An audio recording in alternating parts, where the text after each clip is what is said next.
So this is the traditional approach which was earlier in existence, where a traditional return to play was based. It was time based, knee focused, and then just the surgeon saying yes, you are good, and goes on. And now we are moving on to a biopsychological frame where you have a criteria based evidence what it says. Then you have the sensory motor spectrum, multi-segmental.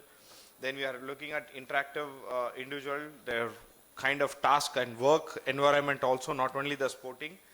Then it is a continuous process, and you have a system where it is a decision made by the operating surgeon or the person who's treating him, the coach and the player.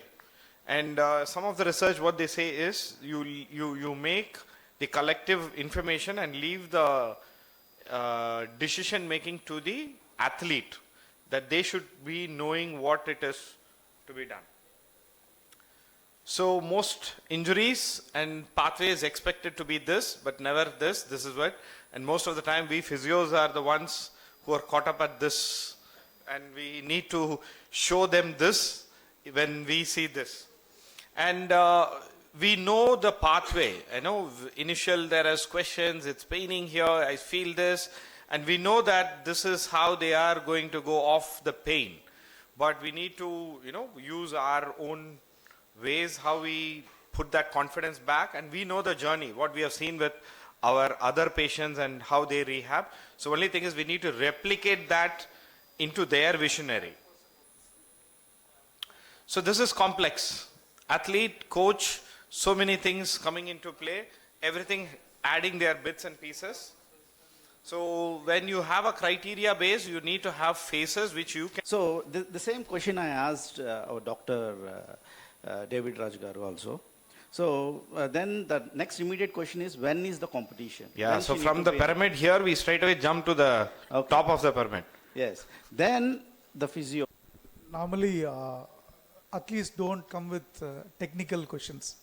So generic, their generic intention is, how can I peak my performance? And if he is injured, what is the shortest period of time I can get back? These are the two questions, whether it is coach or athlete. But when it comes to biomechanical analysis, I am telling you frankly, having set up South Asia's biggest lab at the cost of 18 crores, now we are collecting the data, we are able to... I think it differs a lot. So I think it depends on the type of injury that the player had. It depends on the type of program, but usually... or the strength component, if you have started a program, when would you like to do a re-evaluation? A re-evaluation. For strength alone. So if it's a beginner athlete, I'll give it a little bit longer time, between about 8 weeks. 8 weeks. Because I feel it's important for them to see the improvement. Although we do regular assessment throughout. I'm sure post-injury rehab is not only physical, it is also mental. And more often, it all depends on the trust the athlete has in the protocols. So I've seen athletes who have recovered and bounced back to performance. They have all trusted the treatment and the rehab.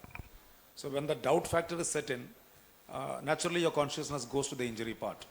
And this again gives a rewinding to the central nervous system. There's something wrong, and it again guards the injury prone area. So I think the trust is very important. The optimism of how you want to come back after the injury, the response to the preventive measures more than what we need to be giving them. So if they can get that education, they are more informed, and they are more aware of what their body, and they will know when to push and when to control their movements. So thank you very much, sir. Thank you.